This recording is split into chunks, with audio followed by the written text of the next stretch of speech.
So good morning, ladies and gentlemen. My name is Martin Earl, and I'm moderator of this session with the pessimistic or optimistic title, Global Economy Disarray Looming on the Horizon. This will be the session where we will stretch the depths of our optimism or pessimism vis-à-vis the future development of world economy, and because it's Saturday morning and third day of the conference, so those who are here right now really need to or are interested in the topic. So it's a challenge for me as a moderator and for our super panel. I would like to introduce. We have Asita Raje, former US ambassador to Sweden and Wall Street practitioner of the world of finance. We have Linda Yu, who is a fellow in economics at the University of Oxford, so the academic.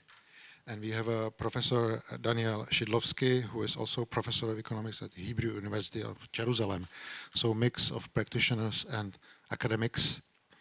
I would like to start with a couple of headlines or numbers from the last couple of days. There is a Reuters reported Moody's report about with the title "U.S. economy will lose pace this year after the peaking in 2018."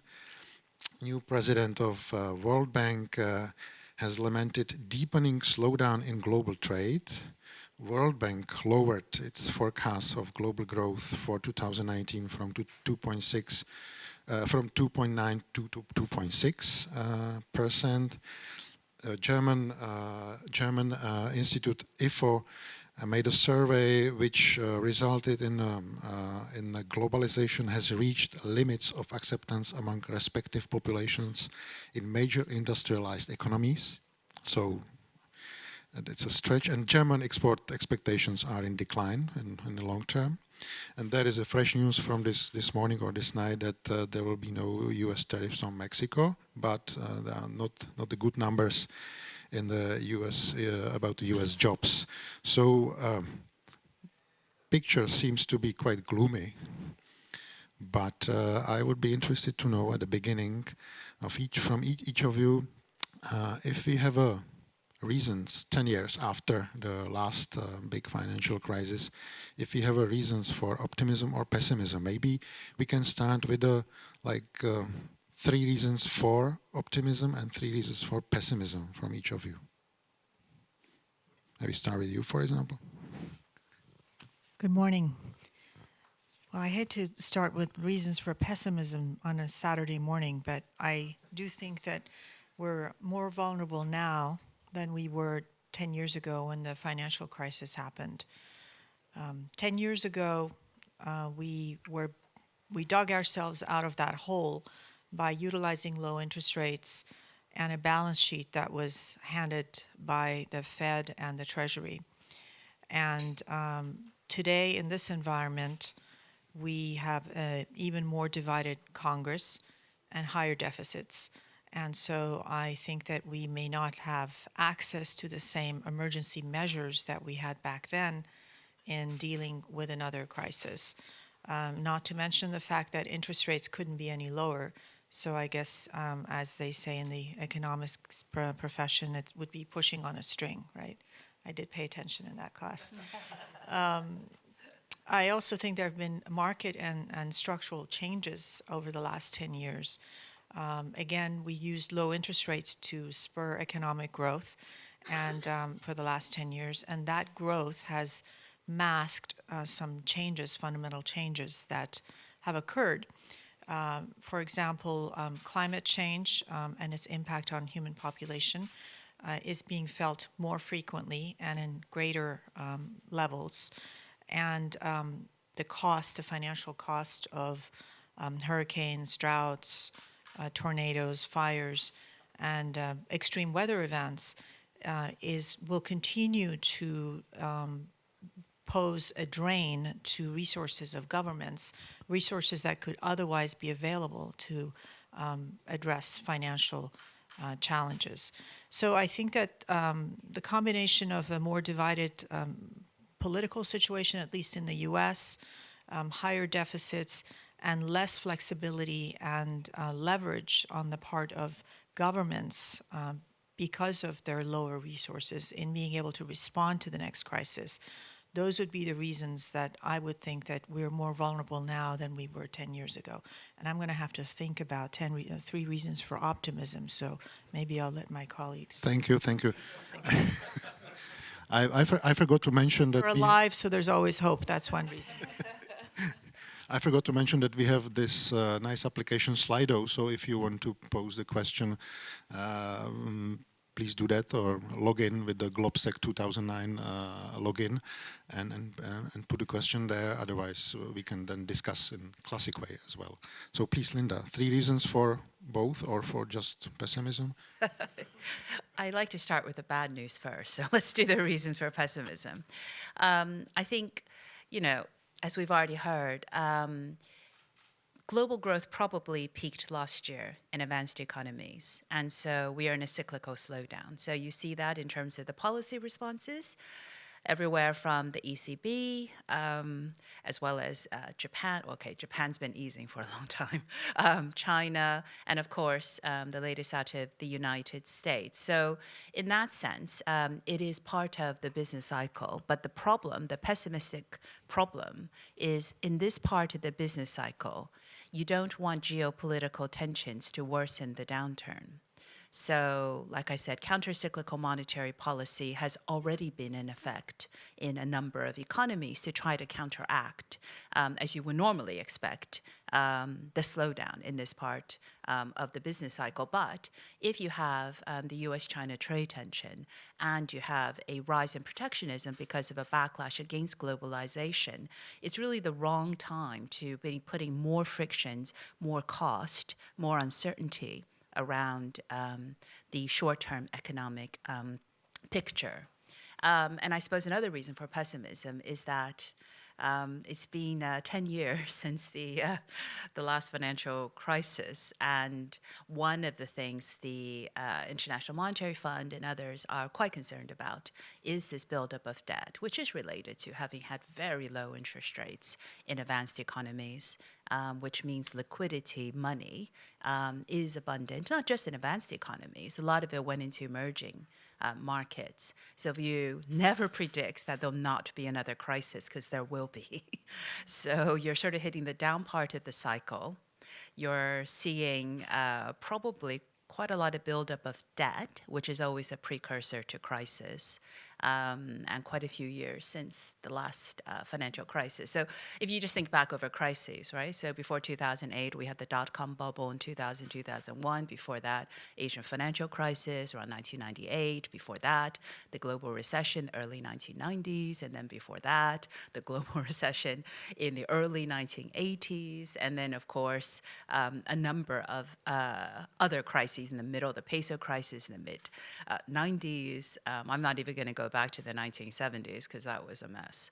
And so essentially, we could be looking at another debt-fueled crisis. And then I suppose another third reason for pessimism is whether or not there will be enough coordination, if necessary, globally, not just within, as you rightly say, the political system in the US, because of how interlinked markets are today. Will there be the same type of G20 response that we saw 10 years ago, where there was an absolute willingness to coordinate, and certainly,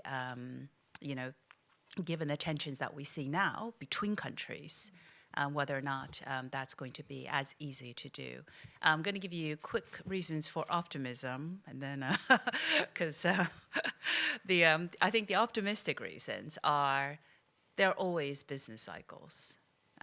So it's okay. There are always crises. I mean, we've come through it. And over the medium term, the underlying strength in advanced economies and emerging markets is actually pretty considerable, and it's fueled by technology. So I'll just give you quickly a couple of examples. So advanced economies, obviously, secular stagnation, this idea that over the medium term, We're all going to grow more slowly. It's because of an aging society in advanced economies. Although the older I get, the less I accept you're less productive as you get older. But this worry that somehow we're all going to end up in a slow growth world. And yet, you know where the term secular stagnation comes from.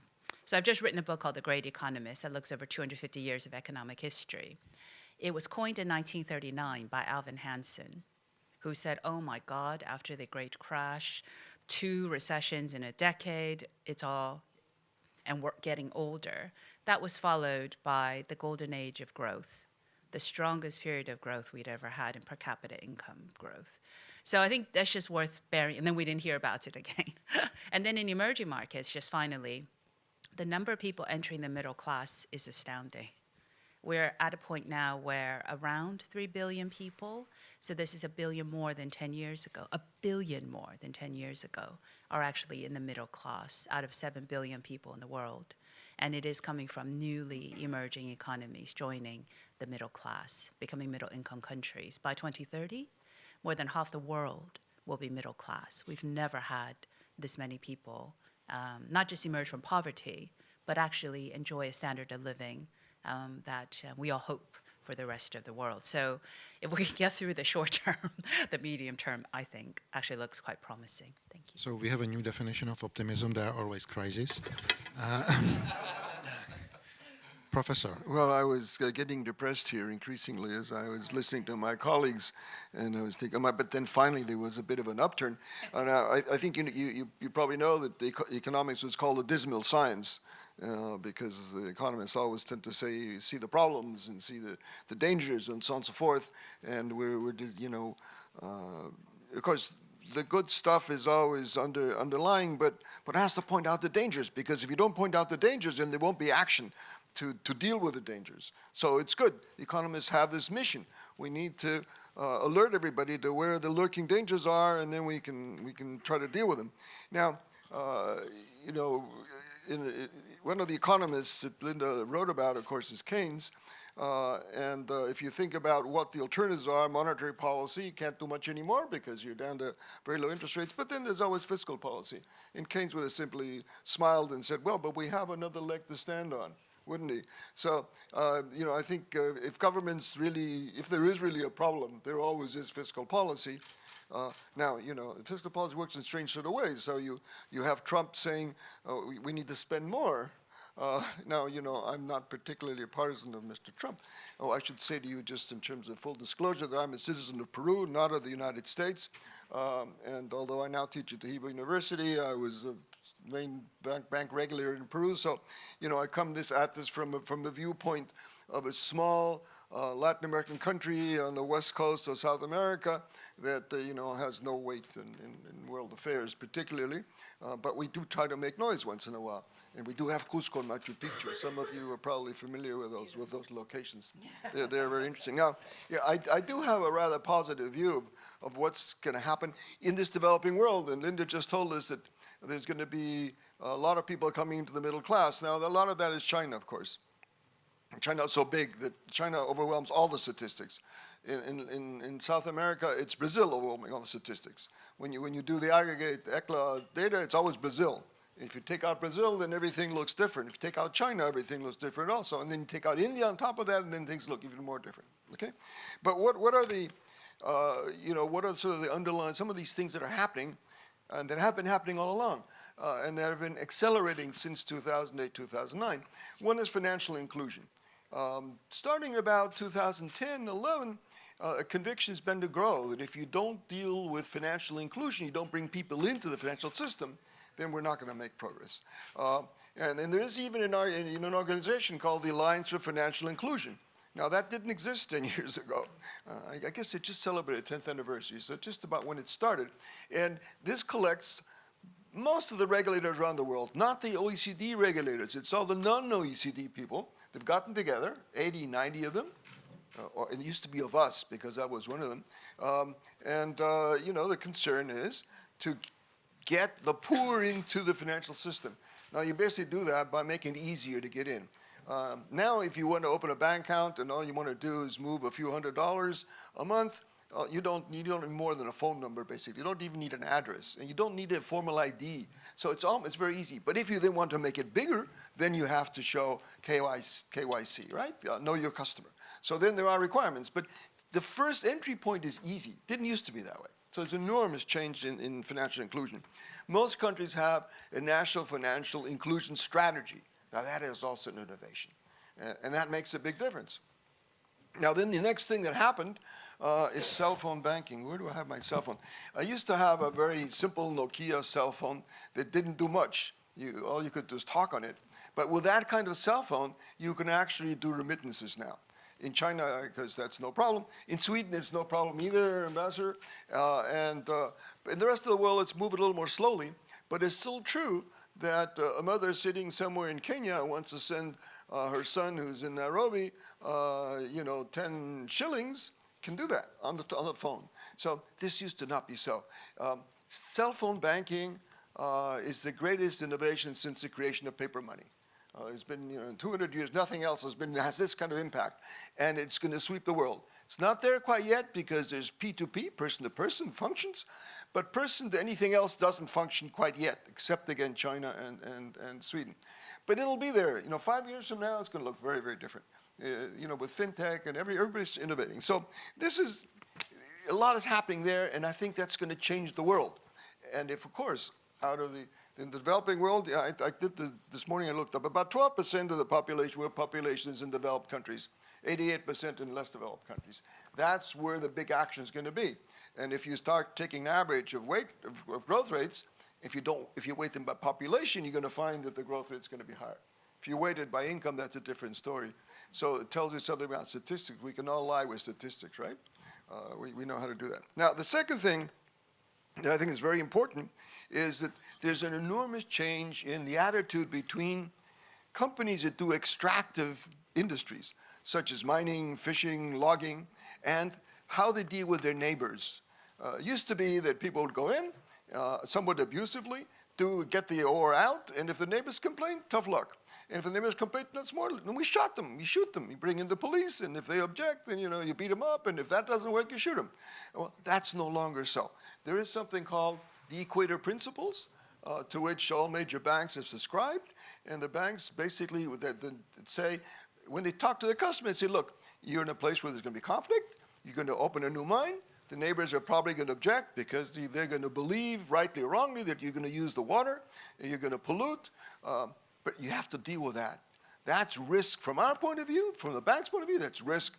We don't want conflict. Conflict creates losses, and therefore, you better see where you're putting your feet.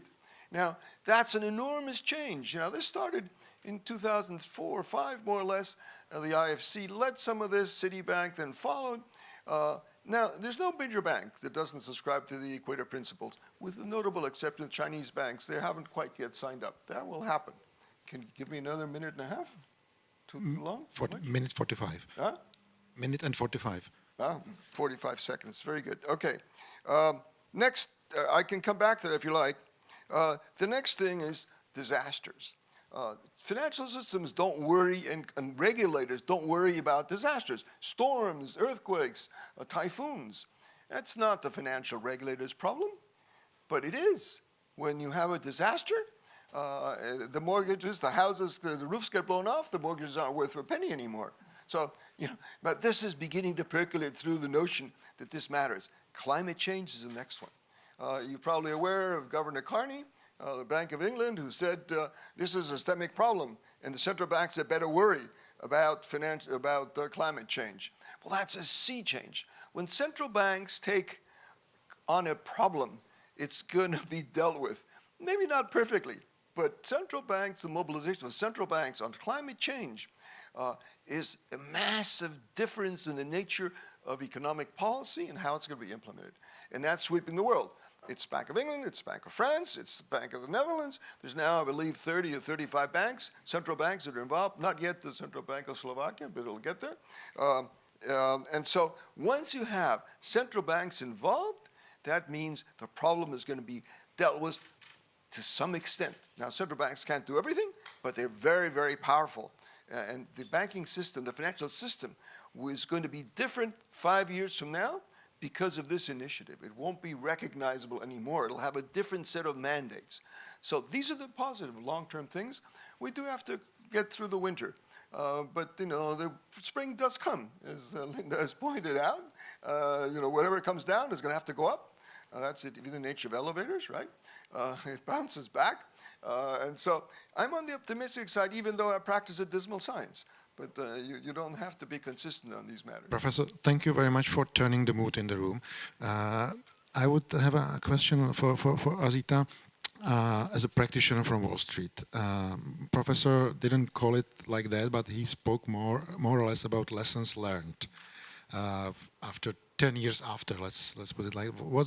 Is there any particular thing you see in Wall Street that has changed as a lesson learned, or 2-3 lessons learned, which are changing the Wall Street way of functioning, thinking about what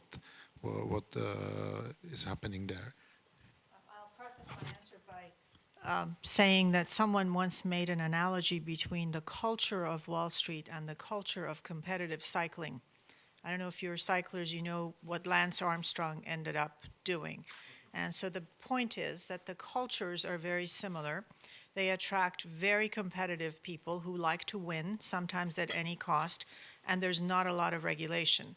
So that sometimes ends up not in a good place. And so the point is that the lesson is that we need to regulate the behavior. I want to just say that we have to, at the start, we have to make a distinction between financial crises and market shocks. Not all market shocks lead to financial crises that impact the real economy and real lives. Example, Black Monday, 1987, I was there. The Dow dropped 22%. Next day it was up. There was injection of liquidity by the Fed and so forth. And that didn't impact the real economy. It was just a market shock. Same thing in 1989. The U.S. financial system today is built on lessons that were gained from the financial crises of the Great Depression, 1929-30, and 2008, the Great Recession, arguably the largest financial crisis we've had since the Great Depression. Out of that came FDIC, the SEC, Social Security. Out of the 2008 crises, we had the Dodd-Frank consumer protection laws. The problem is the lessons are there, but sometimes they are not the right lessons and they're just technical lessons. So of course we need to change leverage ratios or have stress tests or have rules for regulators and impartiality and so forth. But then the reality of those lessons don't survive contact with reality of politics, basically. So almost as soon as Dodd-Frank was passed, the GOP was arguing for its repeal or parts of it to be repealed. There's always the tension, at least in our system, about the role of government. And so the lessons learned on the one hand are technical. We put in rules to protect against another financial crisis similar to what has just happened. We had Glass-Steagall or Volcker rule, and these are technical rules, and they're lessons to be implemented. One lesson that we learned is that it's extremely important for the integrity and the trust in the financial markets for them to be perceived as impartial. The impartiality of regulators, the impartiality of the Fed, of the SEC. That needs to be maintained for the trust in the financial markets. We need to keep politics out of the financial markets. That's a lesson.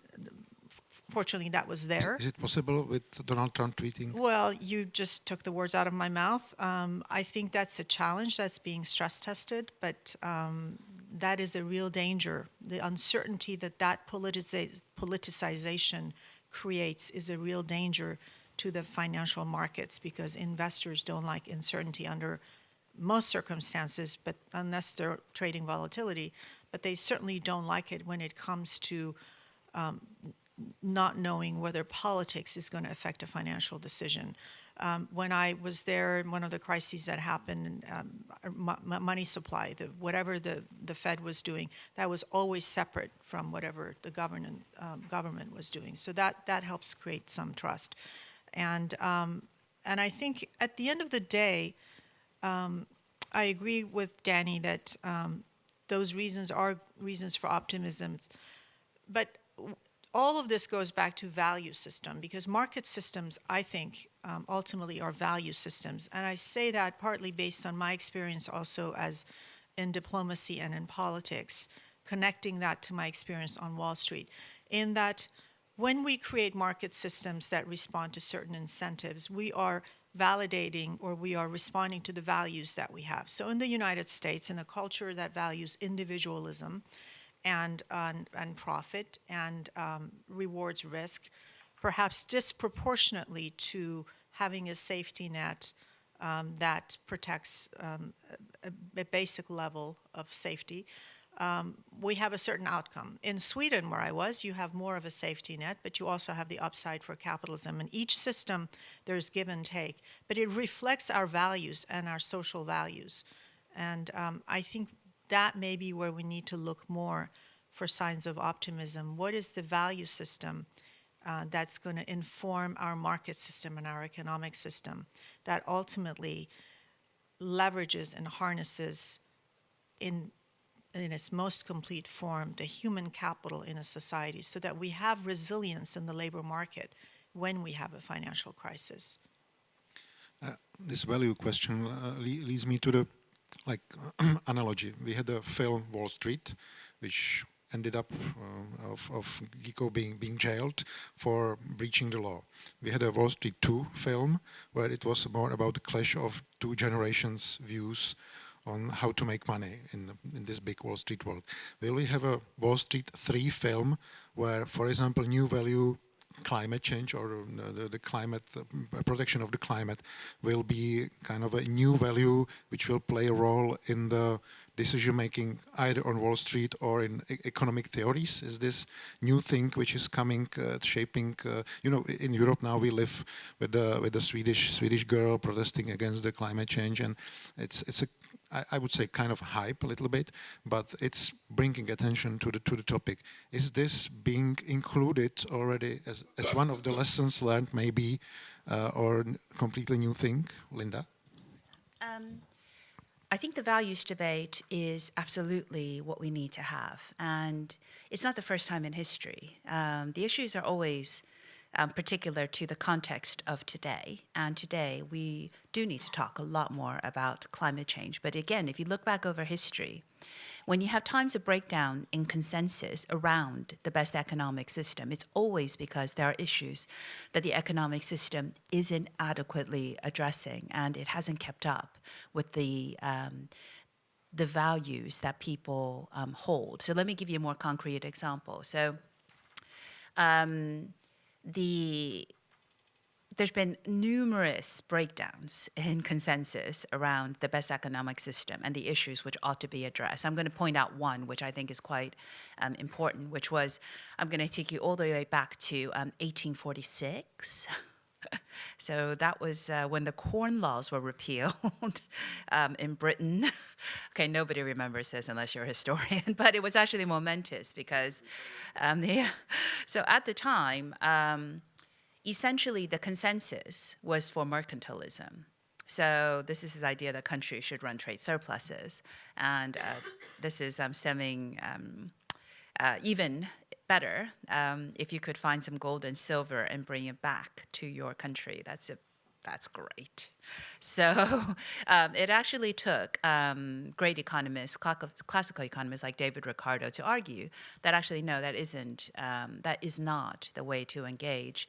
And this is, remember, 1846. This is the 19th century when the world is becoming connected. And so the consensus was overturned because it seemed it was better to trade and to be open to exchange and specialize. And by the way, the prime minister who repealed the Corn Law, Sir Robert Peel, he lost his premiership shortly thereafter, and then his political party was cast out into the wilderness for a generation. But the outcome was a much more interconnected world and prosperity accompanying the industrializing British economy, German economy, American economy.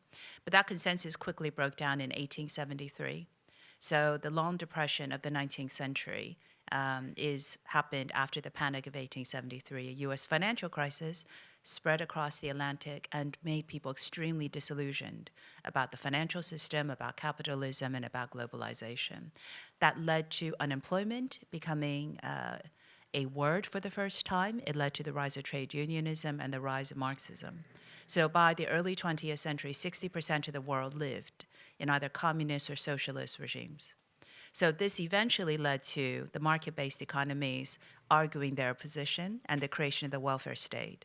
So by the 20th century, by really the middle of the 20th century, so it took a long time, welfare state capitalism was created. The welfare state here in Europe, the NHS in Britain is another example, and of course, the early part of the 20th century saw the establishment of Social Security in the United States. So essentially, it seemed as if capitalism was picking up the need to have a social safety net and more inclusiveness to address some of this backlash. And this battle wasn't won until probably the end of the Cold War. At the end of the 1980s. Even China, the biggest communist country in the world, injected market-based incentives into its economy. And in fact, there's a great quote by J.K. Galbraith, this great economist I write about. He said, at that point, you might think China's communist, but he said, politically, but economically, he said, the difference between capitalism and communism is that under capitalism, man exploits man. Under communism, it's the exact opposite. And so, so it seemed like we had a new consensus by the 1990s. But now, 30 years on, after the biggest financial crash since the 1930s, the consensus is broken down. We're now again questioning whether the economic system is dealing with the issues that we care about, things like climate change, high levels of inequality, the elites doing better than everybody else, a re-examination of not just socialism, but I've heard people admire Marxism once again. So we are now at a point where consensus is broken down. We need to talk about values. We need to talk about how you can take this opportunity, like the great thinkers of the past did, and craft a new system that's much more suited for the 21st century and the issues that we're facing today. I just want to remind you, you are in a country surrounded by the countries which have had quite an extensive experience with applied Marxism. And what we hear, this Marxism being again in kind of fashion as what we hear it from the Western Europe and from the Western. I recently met a group of American New Yorkers, not Americans, New Yorkers. That's a specific, and I was amazed how they were talking, and it was a reaction of the Trump, calling Trump fascist. I told them, oh well, we have a fascism experience here as well, so be careful about this labeling. And these were the real Marxists, but without this practical experience. So that's I think that one of the experiences this region could add to this debate about the values. That it's quite careful. But Azita wanted. I just want to add one other thing, one important lesson from the 2008 crisis, which is that what is different today from this really fascinating history that you just described is that markets, financial crises are now global. If one country sneezes, the whole world catches the cold, right? So you could be sitting here minding your own business and doing everything right, and we in the US do something, and suddenly your economy is in a tailspin because you're affected by what's happening globally. And that makes it even more, it's more of an imperative then for each country to be able to have some preventive measures, in a sense, to protect themselves or to inoculate themselves from something like that, affecting their economy. And that's why creating a resilient labor market and workforce is really important. I just want to share this statistic that I just read that I just blew my mind. There's a RAND study that showed that 1 in 4 Americans cannot cover an unexpected expenditure of $400 without borrowing or selling something. 1 out of 4. The second one that was even more astonishing is that 78% of American workers live paycheck to paycheck. I thought that would be like 40%. Almost 80% of Americans live paycheck to paycheck. Doesn't mean they live in poverty, but they're used to certain spending habits. Financial crises don't always come from market shocks. We just had a big one in the US when we had a 35-day shutdown of the government where people, that 78% had a financial crisis, but we don't think of it that way. So, and their financial crises are not systemic either. So every American that lives paycheck to paycheck is one illness and one job loss away from their own financial crisis. And that is not a sustainable way for any economy to thrive when we're very, very vulnerable in that sense. We have a couple of questions already on Slido. I would maybe merge two of them. One is about cryptocurrencies. What do you think about them and how they can help to prevent further possible further crisis? Plus, there is a question about the new technologies. We see the new technologies everywhere except for productivity statistics. Any recommendation how to increase the productivity growth? What is the role of the new technologies, cryptocurrencies included, in this, because these were not like part of the crisis last time. Are they helping or making situation more complex or harder? I'll just say that I was in structured derivatives and I don't understand cryptocurrencies. I can explain it to you, but I don't understand how they work, so I'll let you do it. If I may, I'd just like to add a comment to the previous topic. You know, what's different now than 100 years ago, and why is it changed? What's moving is, you know, if you think of the 1800s, 1850 or something like that, what happened in one place didn't impact much what happened somewhere else. You didn't be in London and Birmingham, didn't matter much what went on, and certainly what happened in the United States was of no concern or impact to somebody that was living in England, nor Germany. What happened in China mattered to nobody. So, but now that's different, and there's a name for that in economics. It's called externalities. When what person A does affects what person D does, but indirectly. Used to be there was something James Dusenberry wrote about keeping up with the Joneses. You're happy in accordance to what your neighbors do, right? And if your neighbors got richer, you feel poorer. Now, that's denied by economic theory. That's not included. And when I went to graduate school, externalities were something that you read one article about, and then you just concluded that it was irrelevant. Today, the big externality is climate. Climate affects everybody. And if every individual doesn't take into account what they do on climate and how climate impacts on them, then we're all worse off. So this is a sea change, and that affects interdependence. Everybody is now interdependent with everybody else. So externality is actually what we call is too interconnected to fail. Exactly. Not too big to fail, too interconnected to fail. Exactly. But the problem is that each of us individually can't do very much about it. Now, there's some folks that can. You know, the big countries can do more about it than the little countries. The big companies can do more about it than the little companies. The central banks can do a lot about it. The stock market regulators can do a lot about it. So there are institutions that can have a global impact. Others cannot. Individuals simply cannot. But insofar as individuals force their governments to do something, then the governments can. But this is a tremendous change. And we need to understand and realize this interdependence. Once we have, then that things follow. What kind of capitalism we need to have follows. What economic system we need to have follows. And even the Chinese government is going to wind up recognizing, already has in some sense, climate change. It's recognized clearly that what they do in Beijing affects everybody else. So this is, I think, the great, the next version of the book that you write. You're going to probably have to have, something about who thought about externalities, and Pigou, what did he say in 1900 or 1905? And people did think about this, but it wasn't important. Now it's important. And I think that is something that once we recognize it, we're totally able to deal with it. But first, it all starts up here. If we don't understand what's going on, we can't cope with it.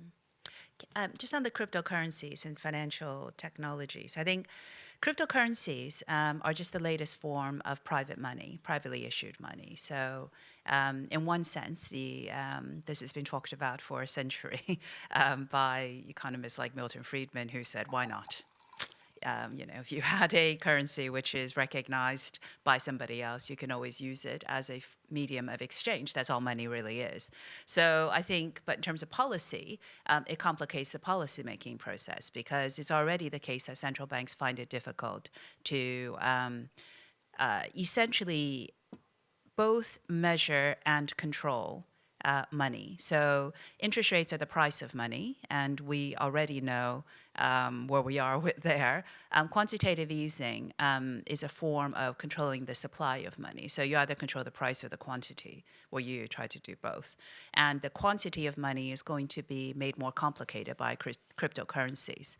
And the other thing central banks have to do is they have to anticipate the movement of the money supply. So again, we learned 10 years ago there's a disconnect between the measures of inflation and the measures of liquidity.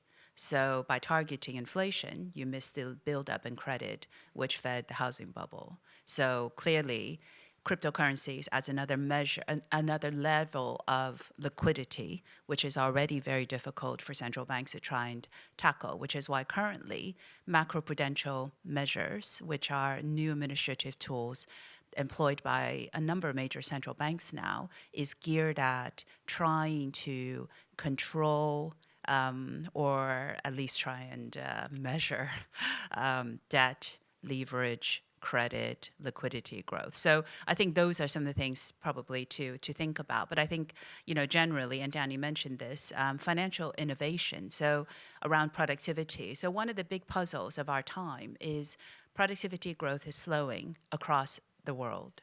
And this is called the Solow paradox. Robert Solow, the great economist, said, you can see the computer age everywhere except in the productivity data. And in fact, there's a Bank of England study that shows that as penetration of this goes up, productivity actually goes this way. So can the digital inventions of today raise productivity in the way that electrification or the internal combustion engine did? That is the big question of our time. And I suppose one thing to think about in terms of fintech, which is just innovation in the financial sector, most of that is around making payments easier. So it addresses addresses underbanking and increases financial inclusion. So I wrote a piece for the World Economic Forum, which essentially argues fintech could be the technology that could give us that economy-wide productivity boost, because it does something very different than perhaps even what some of the digital tech, like social media tech does. Fintech translates savings into investment, and that is one of the most important drivers of growth. Investment becomes funds for industry. It becomes funds for investment. And so can we see productivity across the economy be increased? I think fintech gives us a good chance of it. But ultimately, this is, as I say, the puzzle. We're surrounded by tech, and yet somehow we are finding productivity is actually slowing everywhere, including economies like China. I just want to, speaking about technologies, if you are shy to use Slido, you can also raise your hand to have a question. But Professor had some remark. Yeah, just a note of caution about in interpreting productivity data, because computers are wonderful, but there's something called garbage in, garbage out. So it's only the data that comes out of computers is only as good as what you put in. Productivity is one of the most difficult things to measure. So economists have measures; they're extremely imperfect. You have a lot of employment, and the people sit around doing nothing. So, how do you measure that? With the wages paid, with how many hours they worked? When you have different mixes of labor and capital and different kinds of capital, the issues of aggregation are extremely difficult. And Linda knows all about this. And, it's something economists wrestle with. We don't have a good answer. So when you see productivity data, take them with 3 spoonfuls of salt. They're not very good figures. They're not very good figures. Don't believe them very much. It may turn out that productivity as measured is going down, but productivity in reality is going up. Totally possible, totally possible. So when I see productivity data, I say to myself, interesting. Okay, now let's go on to the next topic. I don't believe what I see on paper, much less what I hear on the radio. But that's a different story. Yes. My name's Bobo Lowe. I'm an independent analyst. Ambassador, you mentioned that we're more vulnerable to the next financial crisis than we were 10 years ago. Linda, you speak about the period, economic crises are periodical. We're going to have them anyway. So my real question is, what does the next global financial crisis look like? How bad will it get? So who wants to? Thanks. I'll tell you where it starts, and then the ambassador will tell you where it I'll tell you where it starts, the ambassador will tell you how bad it gets, okay? It can start in the clearinghouses. The concentration of clearinghouse data is extremely large. So clearinghouses, and they're very, very thinly capitalized. If somebody large defaults, and the office goes through a clearinghouse may fall, and then you have a major crisis. Now, there's been, the Economist wrote about this recently, and so I'm not saying something that is confidential in any sense. There's a real danger there. Now, Ambassador will tell us what the outfit might be. Thanks for giving me time to think. I think the next one will be triggered by student loan, the bubble of student loan debt in the United States. I have worked through a couple of financial crises. There was program trading was blamed for the 87 one. There was the SNL crisis. Then the 2008 was blamed on counterparty risk and derivatives, of which I was a part of creating those structured derivatives. They have a good use, but then again, they have to be regulated. I think the next, and then emerging markets was another one. So, and I remember after one of those crises, we were sitting around with my colleagues in the trading floor, and he was saying, well, this will pass, and then there'll be another one. And it's exactly what happens because the lesson to learn is that we don't learn lessons. So what do we do to protect ourselves from ourselves? We have to have structures and frameworks. I think the student loan debt is a serious bubble, and I hope that we can have policy solutions to lessen the burden. But what's the economic and social impact? I mean, how do we feel it in the general population? Should I take that in terms of, yeah. So it's true that not every financial crisis has a significant real economy impact. So market crashes like the ones that have been mentioned. And in some respects, that's the best kind of outcome you can hope for. In other words, there's enough regulatory safeguards that a crisis is essentially contained and doesn't become widespread across the economy, and that it's not systemic, because the systemic crises are the existential ones.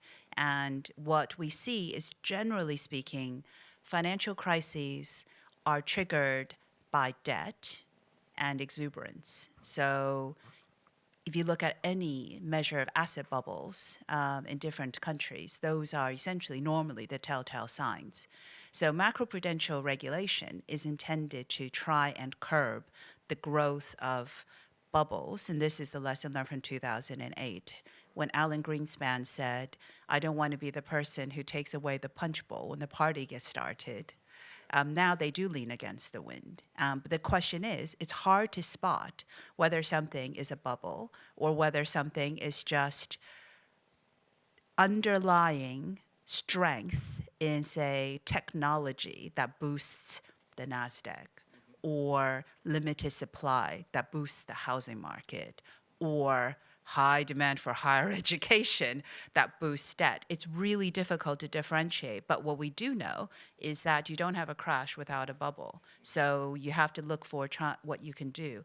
Now, my feeling, I started my career as a corporate lawyer, and I don't ever believe that all regulations are tailored for the last crisis. And you can understand why. How could you know what to, all you can do is hope you've put in enough what I call safeguards against a crisis becoming systemic. Because what happens with a lot of these crises, think back to the early 1990s, there was a coordinated housing market crash across Europe. It was devastating for people who went into negative equity. It scarred a generation of graduates. If you graduate and during a period of high unemployment, your lifetime earnings are lower, you're scarred. So the impact is extensive, much worse than what you normally think of in terms of, oh, the government ends up with a lot of debt. Yeah, that's bad, but to be honest, it's much worse for people who've graduated at such a time. So to me, it's whether or not there's enough awareness that it's the systemic nature of any asset market. There needs to be some type of break to make sure that it's contained. Just on that point, with both the ambassador and your point in terms of graduating, you can imagine graduating with this huge amount of debt just from an undergraduate education in the United States. So this is a U.S. problem. It's something the ambassadors talked about as far as debt. But in terms of society in the United States, productivity, efficiency, not having a skewed workforce of young people who come in and they can't take certain jobs like in public health or in the government because they have a student debt they've got to service, and they go off and they do other jobs that are good jobs, well-paying jobs, but they might be more effective in terms of society if they went into social work or something like that. So for the United States, what you were just mentioning, whether it's the housing issue here in Europe or just what happens in the United States with debt on these young people who come out of colleges, they're ready to go, and they're hobbled. It's terrible. And then you add the debt problem on top of that, as the ambassador was saying. Just as a statement, but as a question for you, Linda, you mentioned the Bank of England report and the productivity, and you held up your iPhone and said, you would think things are more efficient because of this, but actually productivity is going down as this proliferates. And it's not just iPhones, it's the computer world, if you will. That's not intuitively obvious for a lot of us who are assuming that the efficiencies are going up. I mean, when you said that, I thought about myself, and I said, yeah, I guess I spend more time on my iPhone than I should, therefore I'm not as productive, so I could see that. But what did the Bank of England report say about productivity going down? So those are the reasons. What else did they say? Yeah, it's a great question. So essentially, if you look at the so again, another observation from Robert Solow. So he said the biggest difference between giving his secretary a computer is that before she had one, she worked for him, and afterwards he worked for her. Yes, I did that too. But I actually subscribe. So there's a big debate between economists. So the economist Robert Gordon has written a book called The Rise and Fall of the United States. There's a reason the title ends with fall. So the techno-pessimists believe that the trends that we currently see are the trends that are going to be with us, and that underlies the slowdown in productivity growth since the mid-1980s. So this has been going on for a long time. There's another version of this, which are people who believe that and this is in terms of evidence, there was one period in the late 1990s in the United States when productivity went up during the height of really when the technologies were beginning to permeate through from the computer age maturing. That was the only period when productivity growth was rising. And it's because technologies were embedded in the way we work. So most technologies are technologies. Oh, wow, look at this cool innovation. But does it really change your workplace? Does it really get used in a productive way? So that's the kind of debate. So I'll give you another example. I was in Japan recently, and they have really advanced AI and robotics. So I met a robot called Pepper. Have you ever seen Pepper? Pepper's a humanoid robot. Pepper's function is as a companion to the old people in Japan. So Pepper's only function is to read your emotion. So I said on a panel like this one day, Pepper's incredibly impressive, but I don't see how Pepper really raises productivity. He has other functions, I don't see how he raises productivity across the economy. And my fellow panelist, not Danny, said, I don't know how Pepper can raise productivity, but if I had a Pepper robot in my house that read emotions, it would help my marriage. But I use that as an example because maybe we don't quite know how to use Pepper yet. That tech is sophisticated. So I guess finally, I also, and I write about this in my book, I actually think the reason why productivity growth is slowing in advanced economies, which by the way are the cutting edge of technology, more than emerging markets, which tend to follow us in terms of trends. The advanced economies are on average 70% services. Output is designed to measure manufacturing. Services, so this is the first chapter of my book, which is all about measuring the intangible economy. Actually, I have 2 chapters on it. So the first chapter is on how do you measure services. Second chapter is, should we worry about trade deficits if you're also unable to measure services trade? So that's called the invisible balance. So basically, these are the first 2 chapters of my latest book. And essentially, to give you the very short version, services output is very difficult to measure. Services exports, almost impossible. So it's like 95% of the universe is comprised of dark energy. We have no idea what it is, but we know it's there. And so to me, maybe we just mismeasure services, and we're not as unproductive as we think.